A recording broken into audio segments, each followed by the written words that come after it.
talaga yung mga artista sa issue. Isa na rito yung sinabi nga natin kahapon na medyo i-discuss natin, di ba? Yung tungkol nga kay Yexel Sebastian, na nagulat nga tayo dahil maraming mga tao ang reklamo sa mag-asawang. Asawa po niya ay si Mikey Agustin, na dating Girl Trends po, member ng It's Showtime, Girl Trends. 200 million daw, Oo. Mildred. Kasi Napakalaking halaga ang yun, nangyari daw, itong mga nagreklamo ay nag-invest. Yung umano, kay Umano, Yexel Sebastian, kay Mikey Agustin, yung asawa niya. So ngayon, na parang ito, na sinasabi daw na dapat daw ay may kikitain sila 5% a month. Sandali, ano yung business ba ito? Or No, ano? nung Investment. investment, mag-invest ka. Pero nung binigay din yung kontrata, pay kami ng kontrata. Anong klaseng investment? Hindi, ang sinasabi nga daw, junket casino. Ah, Parang junket mag-invest casino. invest ka sa casino. Uy, maraming naluloko dyan. Yun nga na parang sinasabi naman ni Yexel, hindi naman sa kanya napupunta yung pera. May isang sa opisina, may binagay siyang isang lalaki. Ano ang pangalan ng lalaki? Hector. Oo. Na parang doon napupunta yung pera, parang wala silang alam. Isa rin daw sila sa mga investor. Nag-invest lang Pero din daw how sila true, doon. how Oo. true, ha?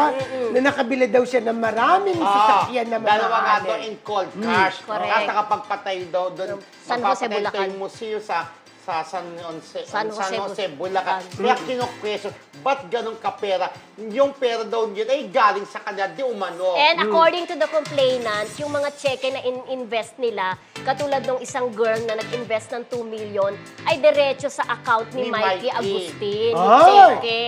So bakit ganon? At ang question nila is, bakit hindi sila ang humaharap dito sa mga Oo. nagre-reklamo na to? Na At parang- tinataguan sila. Tinataguan, di umano binlock, sila. Di umano, binlock na sila Pati sa... daw involved din daw yung mami dito ni Yexel, di ba? Oo, Pero oo. syempre, si Yexel may paliwanag na, kumbaga parang pinapalabas na sila rin naman yung biktima rin. Na Correct. sila rin nag-invest din daw, na wala sa kanila yung pera. Pero yun nga, ang sabi ni Tulfo at yung attorney doon, since sila yung tumatanggap ng pera, ay sila talaga responsible. Pero Diba? dapat ang gawin nila is Ibalik, may kung balik. sino yung mga taong ngayon, hirap nila.